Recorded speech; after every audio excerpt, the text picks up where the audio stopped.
welcome to Good Morning UK, Have Your Say, a Force for Good's mid-morning show coming to you live from our nerve centre here in the heart of the great British city of Glasgow, with me, your host, Alistair McConaughey.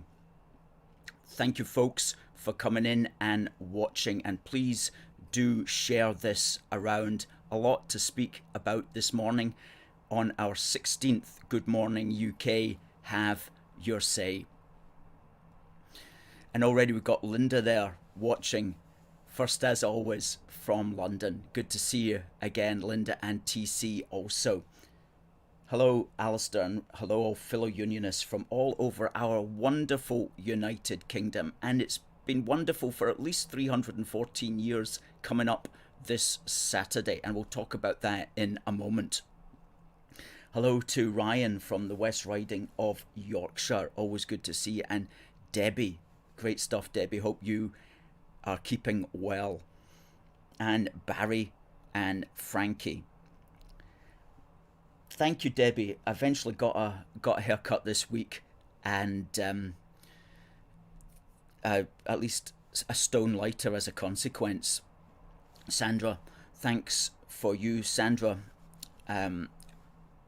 we'll be hopefully seeing you at the weekend at our celebration, which I'm going to speak about. Good morning to Jose. And Ken from Fife. Fantastic stuff. Now, and Anne from Northern Ireland. This coming Saturday is the 1st of May, and some of you may know what the 1st of May is all about. 1st of May is what we call Great Britain Day, for it was a day in 1707 that the Parliaments of Scotland and England joined together to make the Parliament of Great Britain. And we're going to celebrate that fact publicly this coming Saturday. Good morning, Tommy and Susan. And Andrew, good to see you also. And Catherine, hopefully we'll see you at the weekend as well. We've got a good wee crowd coming for our celebration in George Square on Saturday at, we'll give you the times and so on, just coming up shortly. Michael, good morning from the Borough. God save the Queen. And from Tommy at Newcastle upon Tyne. Ian won our prize last week, and we sent him the mints. We've got a great prize coming up this day at our competition, which will be coming up at the top of the hour, just before 11 o'clock. Ronald, ready to raise the flag and celebrate this Saturday, 314 years of our great union. Wonderful. Well, if you're anywhere near Glasgow, Ronald, please do consider joining us. I'll speak about that right now, in fact. And this is something that we've been planning for quite a while now, and we've always wanted to do it. We've always wanted to celebrate the union of the Parliaments, which came together on the 1st of May 1707. And as it happens, this Saturday is the 1st of May. 314 years since the Union of Parliaments. So we're going to have a small rally, a small celebration. We've got the flags of all the home nations. We've got lots of Union Jacks. We've got some banners as well, which are pertinent to the Great Scottish Ejection, which of course is coming up 6 days later, or 5 days later, on the 6th of May. So we're going to be creating some fantastic visuals for the media, and we're going to be reminding everybody looking in that there are a majority of people in Scotland who support the Union. Now, as it happens, the Scottish Nationalists are also going to be holding a rally that day. It won't be a rally for unity, it will be a rally for division. So they're going to be holding a rally in the opposite side of the square, and we're going to be holding our own pro-British, pro-United Kingdom, pro-Union rally on the other side of the square. And it's all been worked out with the authorities, and so it's all perfectly safe. And we would urge anybody who wants to come along, please do tell me first. Send an email to contact@aforceforgood.uk, or message the page, or leave a comment here, and I'll see it, so that I know that you're coming and we can provide enough flags, because we're providing all the flags and all the accoutrements, so that there's no conflict of messaging. Good, Angus is coming. Looking forward to Saturday. Excellent stuff, Angus. Please do bring your friends. Good morning, Alan. Gerard wonders why anyone in their right mind would want to break up the greatest union in history. A very good question. A very good question. Susan from sunny Yorkshire. So yes, let me tell you about this. Let me tell you about this rally, or we're calling it a celebration. We're expecting probably about 50 people, so it's a modest number, but the more the merrier, but it will be at least 50 people. And we'll provide all the banners, we'll provide all the flags, we'll have quite a few St George's crosses there as well, we'll have saltires there as well, because of course this was the coming together of Scotland and England, the kingdoms of Scotland and England in 1707, represented by those flags.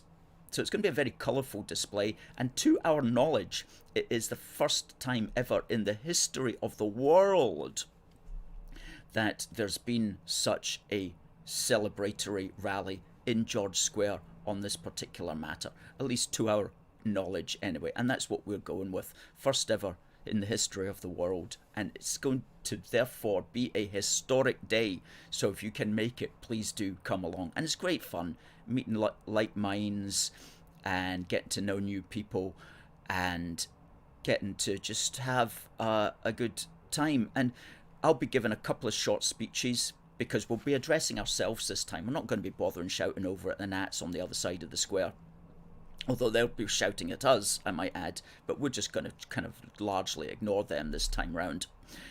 I'll be giving a speech. The other director of A Force for Good, Ronnie Kane, he'll be giving a speech about Glasgow in the Union.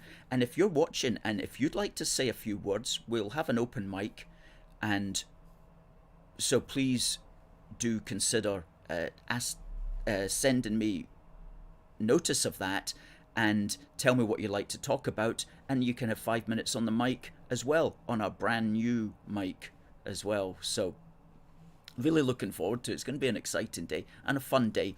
And so I suggest that it's going to start formally at 1 o'clock, so you have to be there at least from 12:30 in order to get sorted and so on, and it will go on to 2:15, okay? So book your times around that.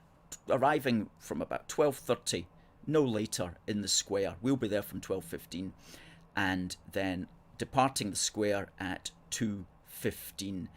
And we'll have 3 marshals who will be looking out for us and looking after us. And of course, there will also be the authorities there as well, just checking everything's going to be going okay. So it's going to be an exciting day, but importantly, we'll be creating positive pro-UK visuals for the media. You know, this is the sort of thing that A Force for Good can do. We're not financed with like lots of money really, but what we can do for a low budget is this sort of outdoor activity, which can be very valuable as far as getting good optics in the media is concerned. Derek says, hope to see you on Saturday. Fantastic, Derek. We do hope that you can make it. And as you say, we need to get Unionists there. Both Stephen's asking, did anyone see last night's debate? If you did see last night's debate, please chime in with your thoughts on that. Who won it? How do you think Sturgeon performed? How do you think Sarwar performed? How do you think Douglas Ross performed? And As for the flower pot man of the Scottish Cabbage Party, probably the least said the better.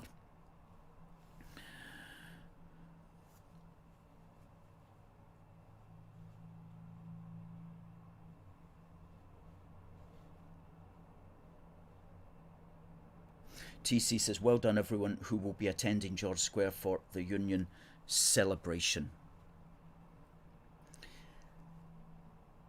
Good man, Robert. Afternoon to you as well.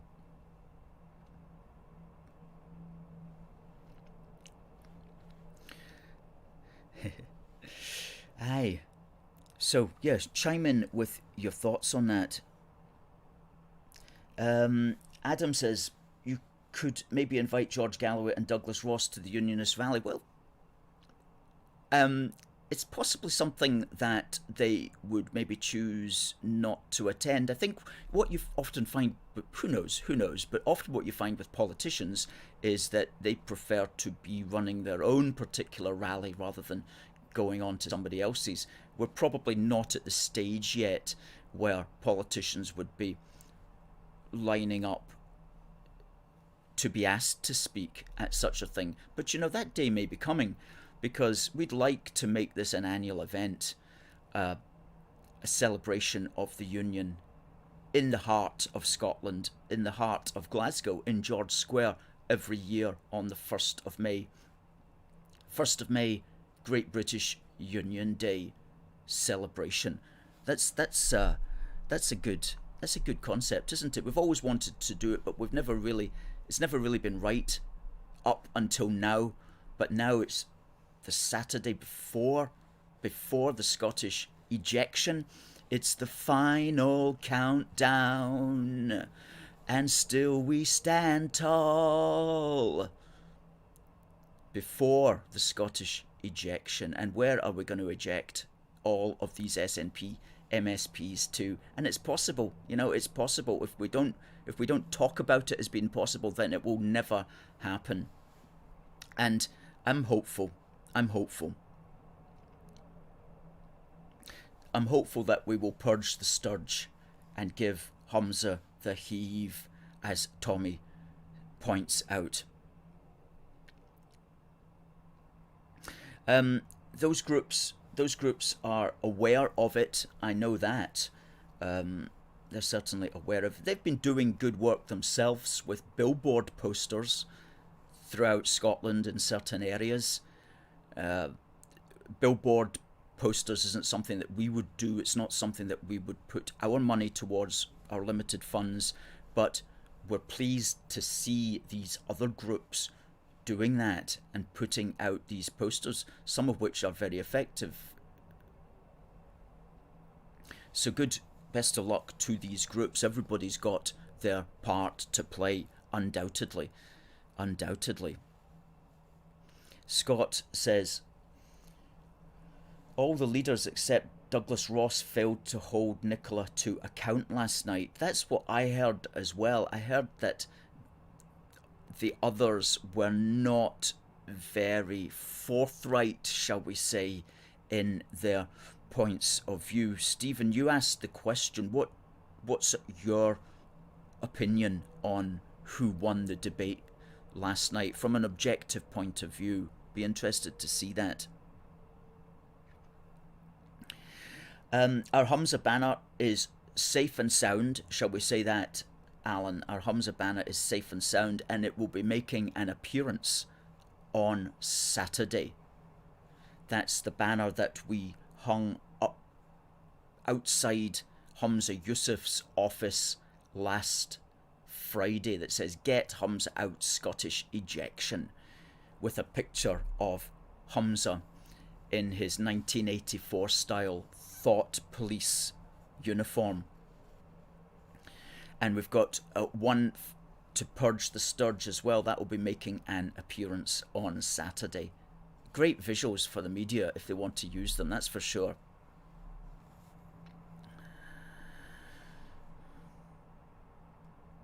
Yeah, it is good news. It is good news.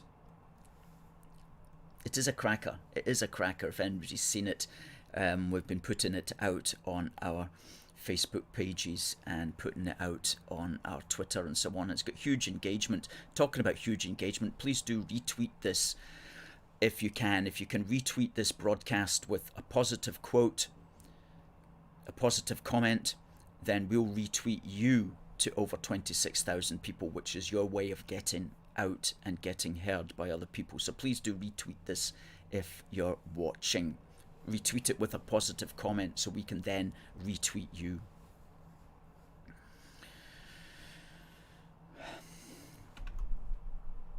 Oh yeah, so it's all happening this week. All happening this week in the final countdown. Today is 8 days to go. Tomorrow, Thursday the 7th, Thursday it will be 7 days to go exactly. And it's all happening. Although, of course, as we know, a significant number of Scotland has voted already via the postal ballot. And you know, somebody made a comment on Twitter the other day, which I thought was very good. Somebody from one of the small minor parties pointing out that they still hadn't had the opportunity to get their message out to everybody, yet so many people had already voted, which was a bit like ordering food at a restaurant before you've seen the menu. Ordering food before you've seen the menu. I thought that was quite a good analogy, is that the word to use? Ordering food before you've seen the full menu. And that's the danger of postal voting, which almost 25% of people now in Scotland are doing, for better or for worse. We've made our view on postal voting clear. We think it's a danger in the long term, but that's probably where they're trying to move us all towards these days, is to just a mass system of postal voting, which would be a corruption ultimately of our democracy. But that's the way things are going in these strange times that we live in. Greg, happy to see our Union flag flying a lot in Scotland now. Makes a change. Greg, if you'd like to come along on the 1st, please do so. Be there for 1 o'clock. We'll supply all the banners and flags, and so if you come along, if you're looking for a flag, find one of our people who are handing out the flags and just take one there.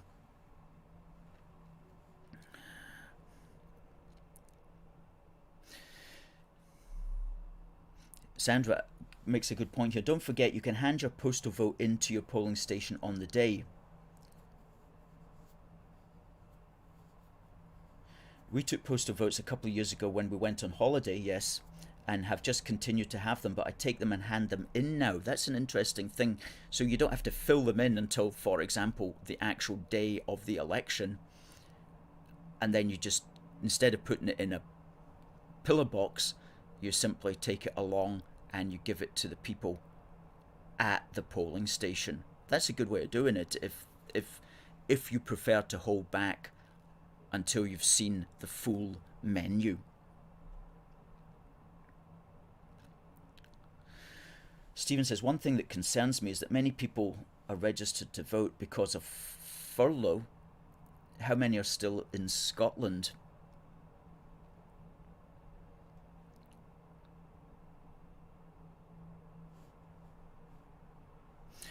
Yeah, true. Well, do you know what? It's we're stuck with it, aren't we? We're stuck with it. But I'm looking forward to the 6th of May, and I can't wait to vote. But we're not going to know what the results are until the Sunday, because normally we would know in the early morning of that night, but the authorities are taking their sweet time to count all the votes because of all this nonsense, I believe, with social distancing and so on. And so what's going to happen is that the number of counters are going to be much reduced. The number of people who can from the political parties who can go to watch the count is also being severely reduced. And not only that, but the counters and the people witnessing the counters who can normally rub up pretty close together. I mean, I've been at lots of counts in my life, and you can stand right at the desk, couple of feet from the person who's counting, and you can just watch their hands. Right, that's not going to be allowed this time. What you've got to do is you've got to stand 6 feet away. They give you a wee spot that you can stand in, and if you've got good eyesight, you can peer over 6 feet away to see what's going on. Of course, that's what they'll say is the best that they can do under the circumstances, but unfortunately that's what we're getting, which again is a corruption of the democratic process hitherto. And so when will it just move to, like, we're not even going to bother allowing people to come in and watch it, we're just going to let a computer add it all up? And of course that's what they do in America, and you've seen the absolute mess of the American democratic system now, which is just third world, basically third world. And that rot set in when they allowed electronic voting machines and electronic counting machines to come in. Can't remember, it was at least 15 years ago, but nobody made a fuss about it, and now their system is broken, completely broken in America. Sorry for that, but it's the absolute fact in America. How they're going to recover their democracy, who knows? Anyway, let's concentrate about Great Britain here for a moment. Good to see Ollie. Now, Ollie was in last week, and the feedback, he was just such a great guest. People thought he was one of the best that we've had on. So thank you so much for coming on, Ollie. And we want to get you guys back in. And we want to get Carl on as well, but we know Carl works on a Wednesday morning. And we'll get David on as well.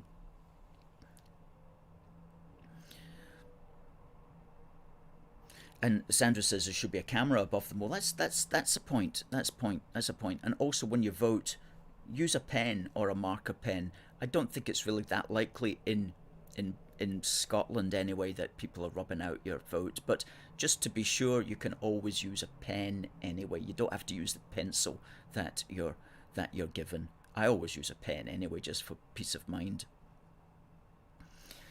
And there's a good point, Ryan. Union Day ought to be a bank holiday with street parties and celebration. Well, the thing about it is, it already is, in the sense that there's always a 1st of May bank holiday, which was brought in, I think, in the 1970s for trade unions.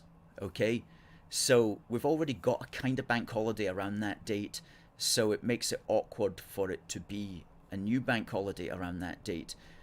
Well, but we're sympathetic with that idea, and take your bank holiday and celebrate the Union of the United Kingdom on that day.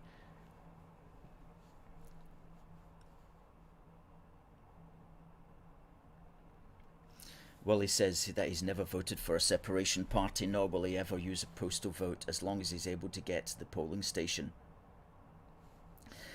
Maybe I'm a bit paranoid, but I fear any chance of corruption in the counting. Well, it's always good to be a little bit paranoid. Just because you're not paranoid doesn't mean they're not actually after you. Is that the phrase? I think so.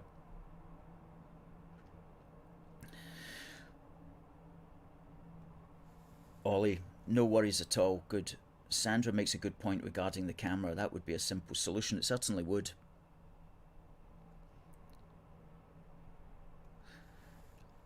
Can the UK government take power away from Scotland like Spain did with Catalonia? In theory, yes. But in practice, that's unlikely.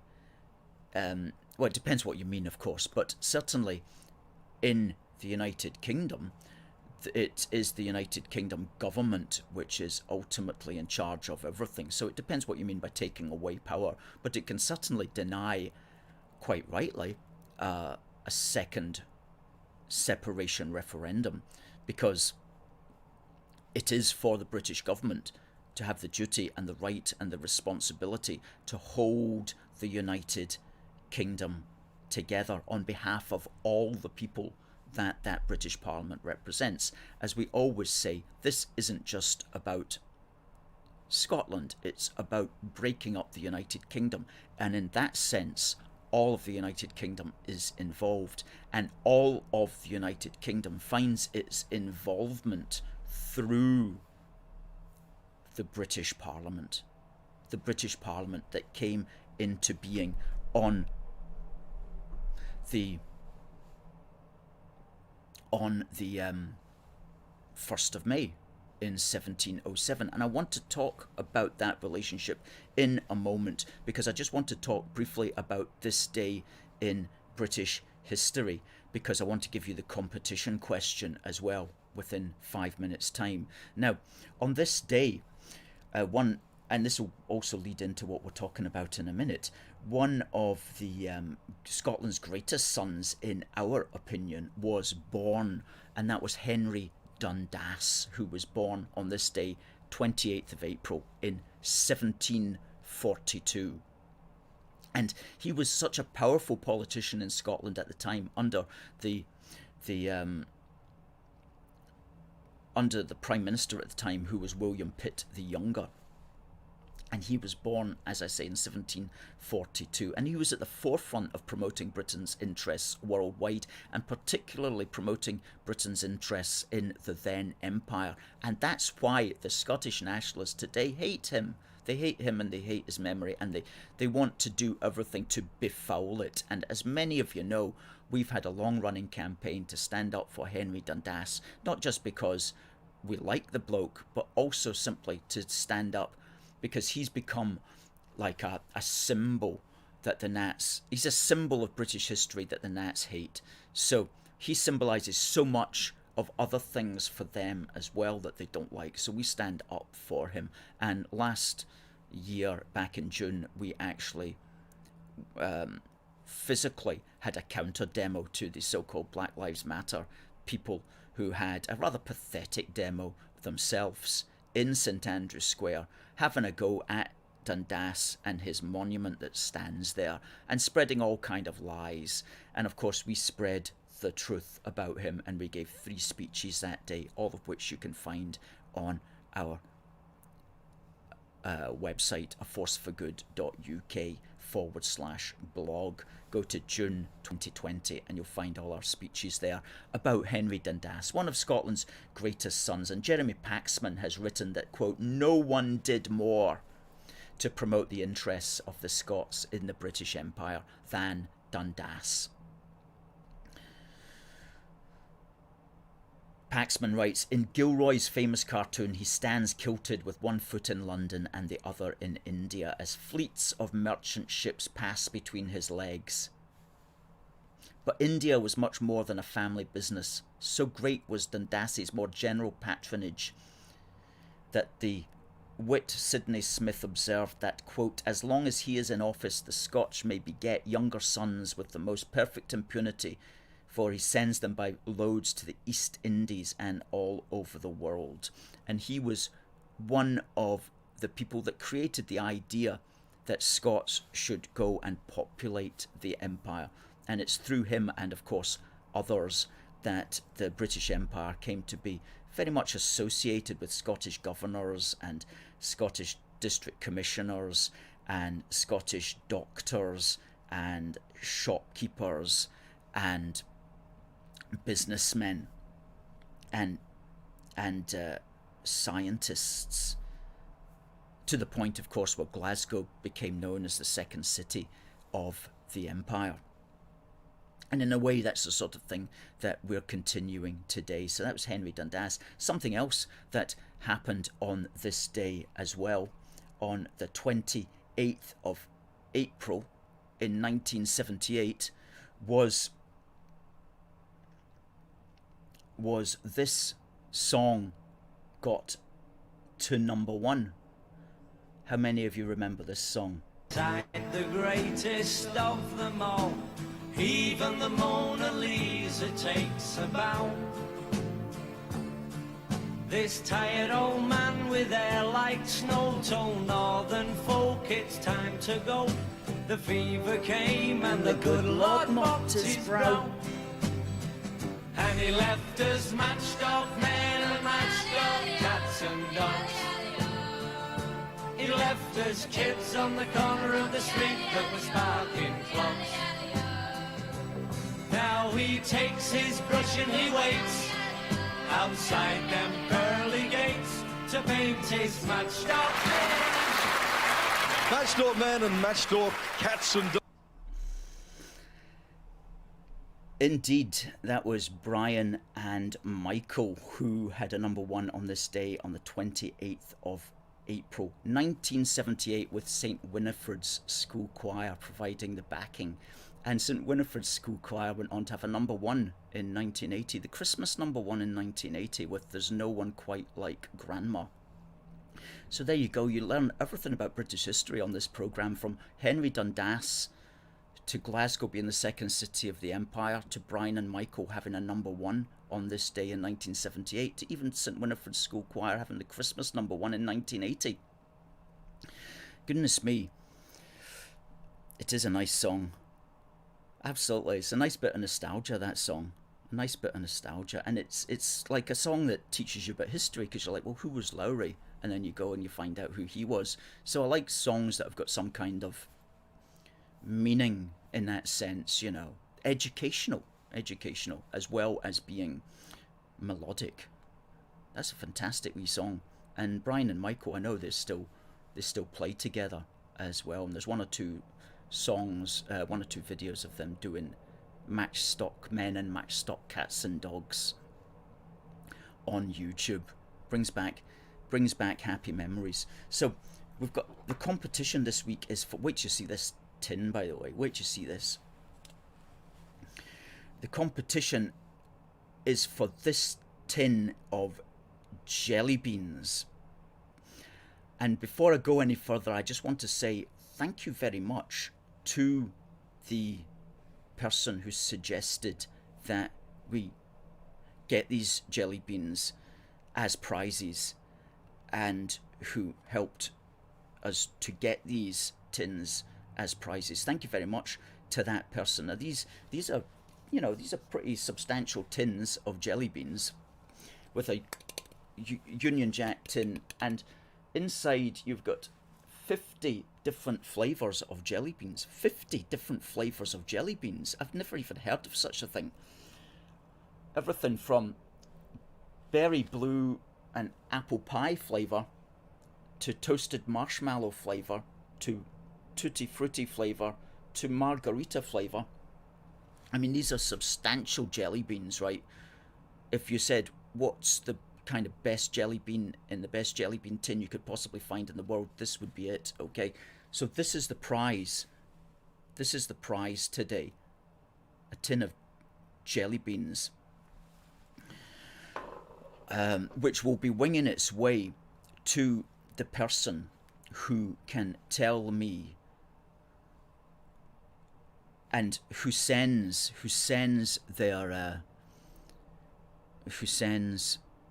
answer to contact@forceforgood.uk. The first person who sends this answer will get this tin of jelly beans, okay?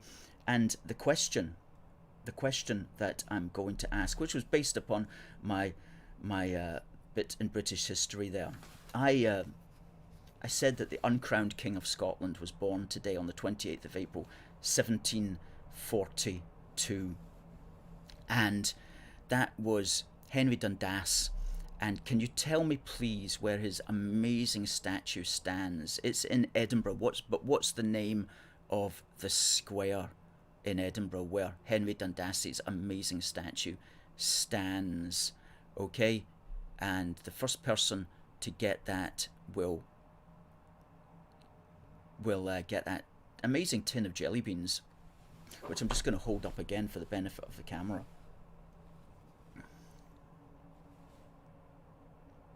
There you go, jelly beans coming their way to the first person that can tell me what's the name of the square that Henry Dundas's statue stands in Edinburgh.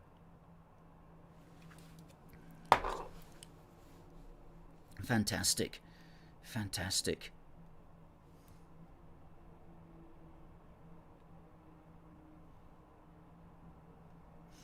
Thanks, a song on my channel, Homeland. I think you will like it. Okay, I'll give it a look. Hank, you look like a musician. That's good. Good stuff. Let me take that down.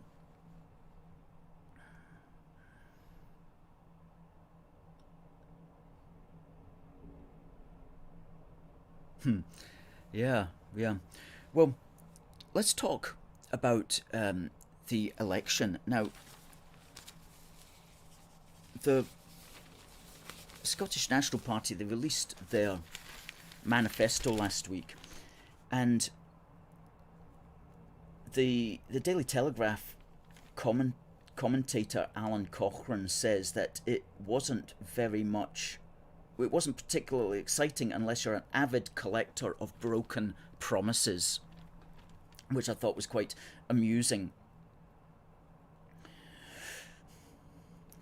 And he goes on to point out that she is facing a challenge, as we know, from Alex Salmond. Now, I think we should watch Alex Salmond because the media are trying to dismiss him, but let me tell you, he does have a significant level of support among a certain number of the Scottish nationalists. For example, the people who will be in George Square holding their independence rally on Saturday at the opposite side of the square while we're on the other side of the square, they'll all be voting for Alex Salmond. Of that, I'm certain. I don't even have to ask them. I know that they will be, okay? So he does have a significant level of support among people, and also among, interestingly as well, among quite a few Scottish nationalists who don't like the woke agenda of the Scottish National Party, especially those who don't like the, all of that sort of thing. They're voting for Salmond, who's playing to a slightly more quote-unquote traditional approach to things as far as, the gender rights and all that kind of stuff are concerned. A lot of the SNP are supporters don't like that and are in some cases hostile to it as well, so they'll be voting for Salmond. So Salmond will get more votes than the media are trying to pretend at the moment. Of that I've no doubt. But the danger with Salmond, of course, is he's selling what Cochrane here describes as instant separatism. Okay, so he's going, if he gets elected or if any of his people get elected, they're going to be pushing at Nicola's ankles and pushing Nicola towards a second referendum, if indeed she did get a majority of seats, which again is very possibly not going to happen, but we're just thinking here as if she did. So he could be a real pain in her ankles, that's for certain.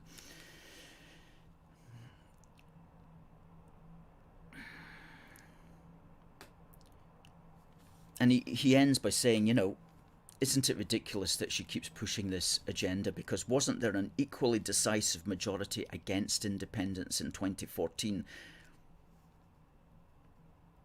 So there's really no need for another vote on this issue. And she always plays up Brexit as if Brexit is the reason that we have to have another referendum. But people voted in 2014 knowing that Brexit was a possibility. We knew we could be voting to stay in a United Kingdom that was going to have a referendum on the EU. We all knew that, and we all knew that as a consequence Brexit might be a possibility, yet still we voted to stay in the EU. Okay, so Brexit can't be used as the reason. And as we pointed out in an article that we published a couple of weeks ago, a tiny little shift in the votes in Scotland and in England towards Remain could have meant that while England and Wales voted to leave, they had to stay in the UK because Scotland voted to remain. Okay, so it could have gone that way.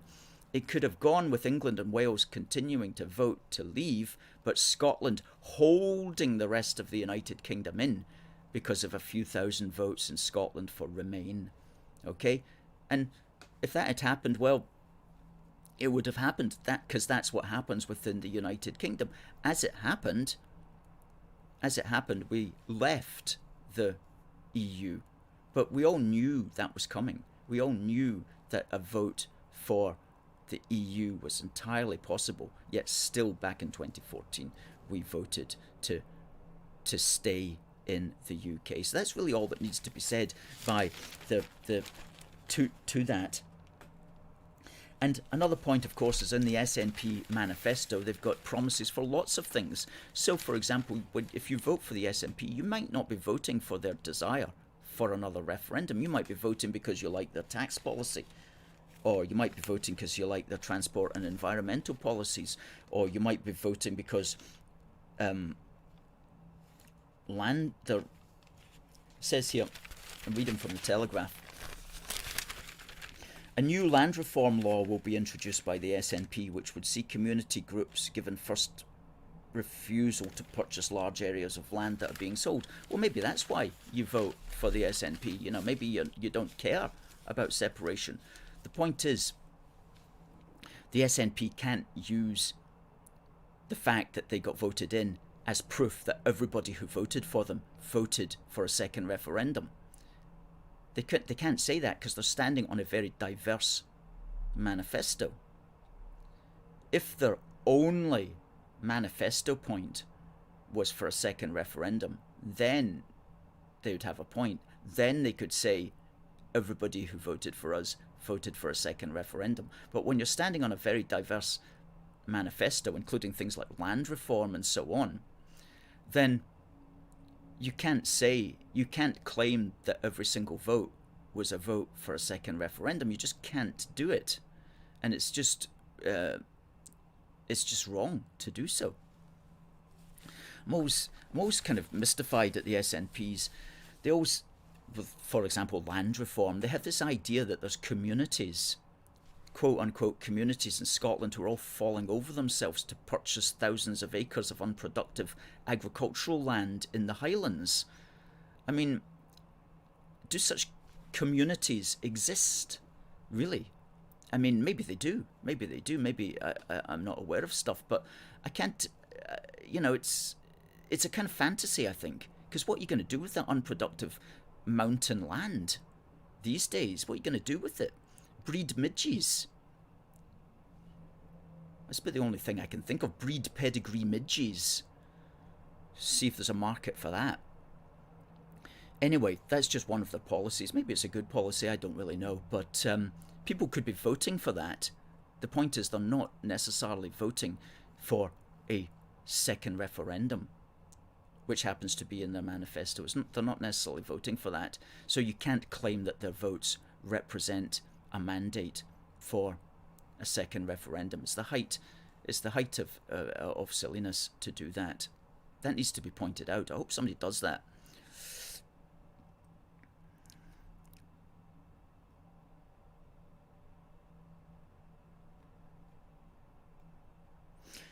We need to educate SNP voters, allay their fears. We all want what is best for Scotland and the United Kingdom. This is too important for petty criticism. Yeah, absolutely. We're going to at our event on the 1st of May, which I'm plugging again, which is in George Square. Please be there for about 12:15 to get organised for a 1 p.m. start. We'll go on to 2:15. We're going to give a couple of speeches. I'm going to talk about the benefits and values and the positive case for the Union. Our other director is going to talk about some historical matters about Glasgow and how it benefited from the Union. And I'm also going to talk about how the Union came about in the first place, because this is very important. People say, oh, it's just history, and it is history, and we have to live in the year that we live in, 2021. However, so much of the debate around the Union is conducted on the terms of the Scottish nationalists, who do not want to believe and will not accept that in 1707 there were very good political reasons, economic reasons, military reasons, and especially at that time religious and royal dynastic reasons for the Union. They do not want to accept that there was a very good case for the Union. So what they do is they build up the idea that all the parliamentarians at the time were being quote unquote bribed. So we're going to put that myth to bed. We're going to show that out of the 227 parliamentarians, only 30 of them received any kind of monetary compensation. And of that 30, one of them received 3/5 of that money, and he was already a long-standing supporter of the Union. And that was for money that he was already owed anyway. Similarly, for the others who received money, it was money that they were owed in wages for their work as parliamentarians. So the overwhelming majority of them were also long-standing supporters of the Union anyway. And of some of them who received money, they didn't vote for the Union, they voted against it. And for 4 of them who received money, they didn't even have a vote anyway. So the bribery thing is just a complete piece of nonsense, but in the manner of their kind, they have spread these lies through the centuries because they do not want to accept that there were very good, proper and moral reasons at the time for the Union. Reasons that still exist today in their own modern way. Okay, and we're going to show that, and we're going to put to bed the false history of the Scottish nationalists and the lies that they spread. And we've been reading stuff, and some of the smears that they spread as well were utterly disgusting lies that they spread about some of the people who were promoting the Union. And it's just vile lies that they spread, too vile actually to even mention publicly, but just nasty liars back then who they didn't get their way and they just started to smear. And some of them are still doing it today. So we'll put that notion to bed and we'll point out the good reasons, many of which, of course, at the time were religious and related around who was going to acquire the British throne when Queen Anne passed away without a Protestant heir. And that poor woman had 17 pregnancies and never was able to produce an heir. Her eldest child died at age 11, and that's when it all passed over to the Hanoverians and to George I, which was essentially what Scotland and England wanted to happen anyway.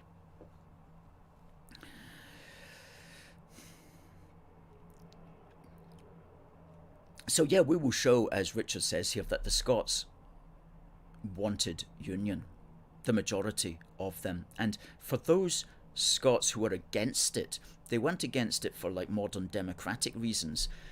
It was because there was a brand of dissenting Presbyterians who were afraid that the Union was going to bring increased Episcopalianism, which was seen as an English kind of version of well, they were afraid that it wasn't proper Protestantism, basically. So that's why, for example, the Cameronians, who were strict Presbyterians, that's why they burnt the Articles of Union in Dumfries. It wasn't because they were concerned about, anything like we'd be concerned about in the modern day, but with regarding democracy and stuff like that. It was, oh gosh, we're going to get increased Episcopalianism. That's why the Cameronians were against it. And various other strict Presbyterian groups. However, mainstream Presbyterianism was for it, but it was the dissenting Presbyterians who were able to exercise enough influence in order to ensure that when the Union came about, the Scottish Kirk was entirely protected, and there was no danger of it being taken over by any form of Anglicanism.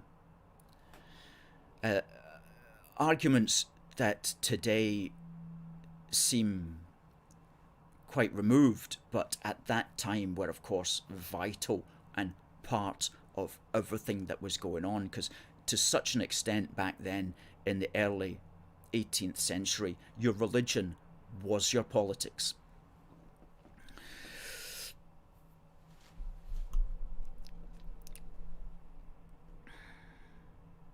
And Ryan's here with some history. Separatists would do well to recognise that it was the Scottish line of kings and queens, Stuart monarchs and Scottish parliamentarians with whom were the strongest advocates of union and one kingdom throughout the 17th century.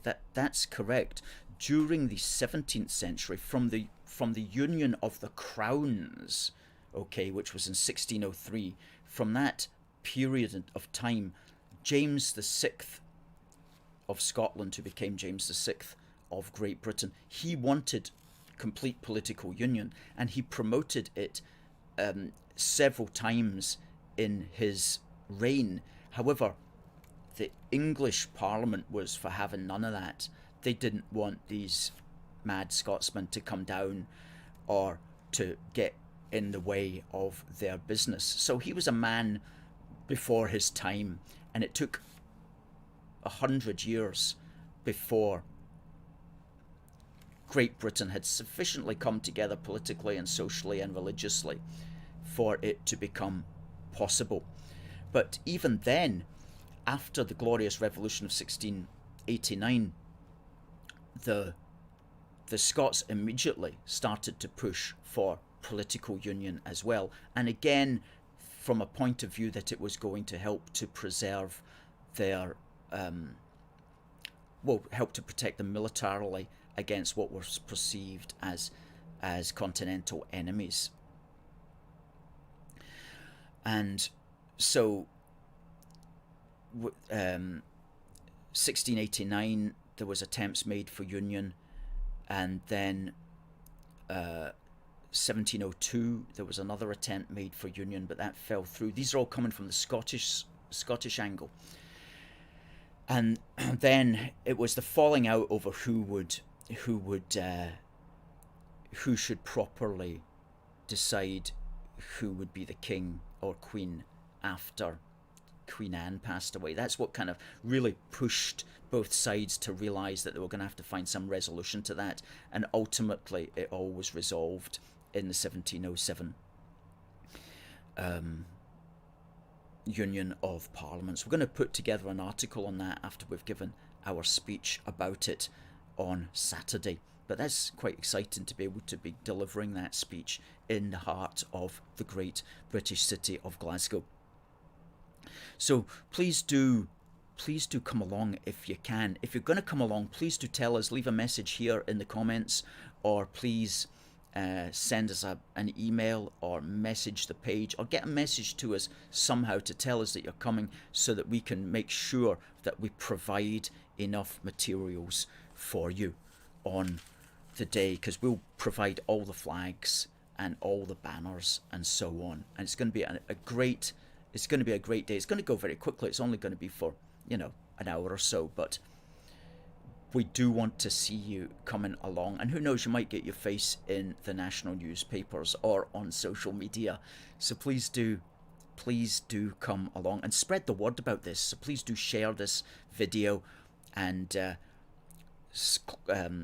retweet on Twitter, and if you can retweet with a positive comment, then we'll retweet that to 26,000 people, which will help you get your message out as well. Well said, Stephen. We've had a massive impact and influence on the UK. Our Union flag alone is one symbol of this. The Union flag created by James VI of Scotland. And good that you should say that, Stephen, because that brings us into this article, which I want to talk about. Sturgeon and Salmond like to play the victims, but it was Scots who made the UK. And he talks a lot of the sort of things here Daniel Hannan does in the Sunday Telegraph of the 18th of April. A lot of the things that we talk about as well.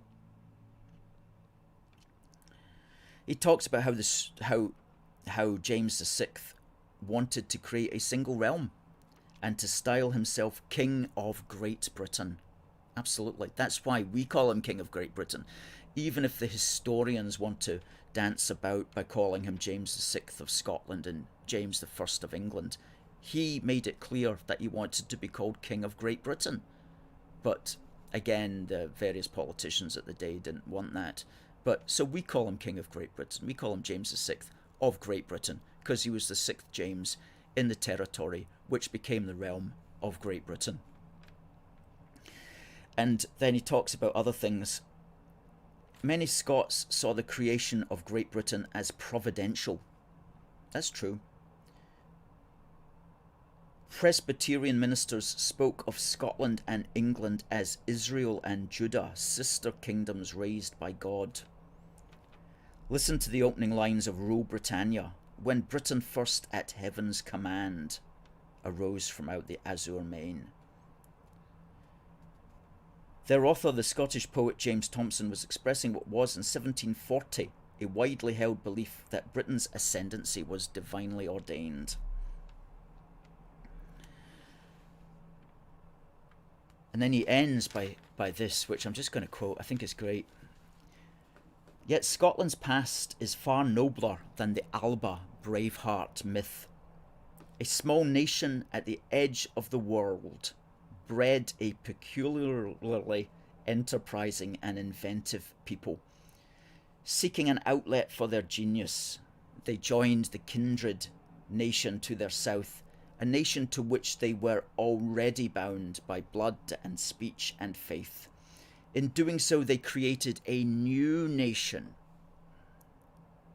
the most powerful and influential humanity had known, a nation which used its strength to spread parliamentary rule, private property, free inquiry, limited government, and personal liberty. Isn't that the most inspiring story of all? That's a great quote, and I'm going to read that out on Saturday. That's a great quote. But what I like there that he says is that we created a new nation, and that's so important to understand, is that it was a new nation, a third nation, if you like, on top of Scotland and England. A new nation called Great Britain, politically called Great Britain, a new nation state called Great Britain. And that's what the Scottish nationalists don't want to accept. They look on this, what we're going through at the moment, as Scotland breaking away from England, and they wonder why England won't just let us go. But it's not about Scotland breaking away from England. It's about Scotland breaking up Great Britain. It's about Scotland destroying the UK. That's what it's about. That's why everybody is involved in this. That's why the British government, the government of the United Kingdom, that's why it has a say. Whatever you may think about it, whatever you may think about the people in Westminster, the British government has a say because it falls to them. The duty, the right, the responsibility falls to them to hold the United Kingdom together. It's not about Scotland and England, it's about Scotland and Great Britain.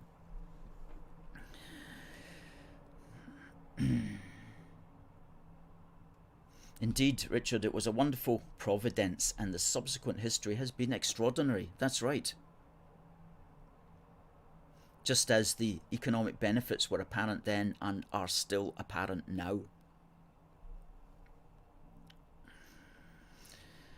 Goodness sake, absolutely, absolutely. Well, I'm going to find out who has won this amazing jelly bean extravaganza with at least 50 jelly beans of each of a different flavour. Okay, let's find out who won that and if we do indeed have a winner. And let me see who has come in.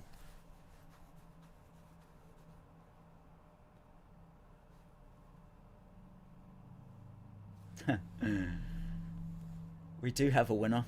We do have a winner. And let me put up the winner. Here we go.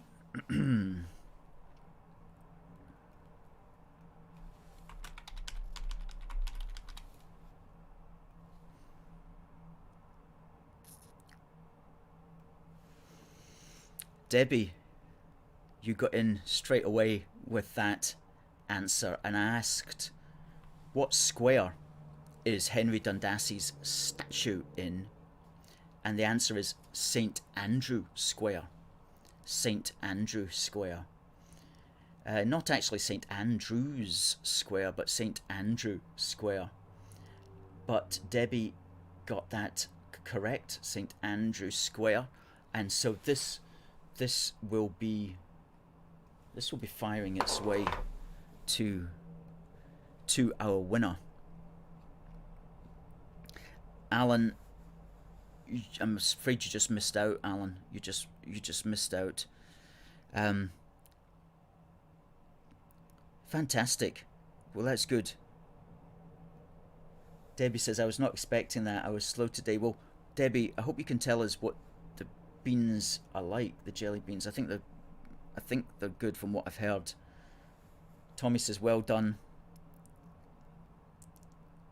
And Stephen says he's going to take them all. Good stuff. Well, folks, we're going to be back tomorrow on... hopefully we'll be doing a broadcast at 12:30, a countdown in the community broadcast. Didn't do a couple the last 2 days because we've been so busy organising Saturday's event. Again, Saturday's event, 1st of May, Great British Union Day celebration in George Square. If you can be there, please do send us a message, tell us you're coming so that we can prepare, so that we know, because the authorities also like to know how many to expect and things like that. It's going to be very well organised, it's going to go very smoothly, and it's going to be fun, and the Scottish Nationals will be at the other side of the square just whining on about separation and their entirely negative message, whereas we're going to be given our very positive message of talking up Scotland and talking up the United Kingdom, because we know we are rich enough and clever enough and big enough here in Scotland to share our wealth and to share everything that we have up here in Scotland with our family throughout the United Kingdom.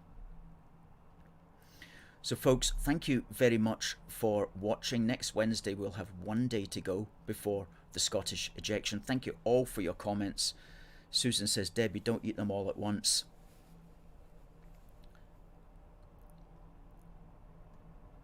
Sandra says, enjoy, Debbie. TC got a nice comment there. Thank you for an informative show. Love hearing our British history. We're pretty British history heavy this today. I think it's because that's where my head is, because I'm planning the speeches for Saturday.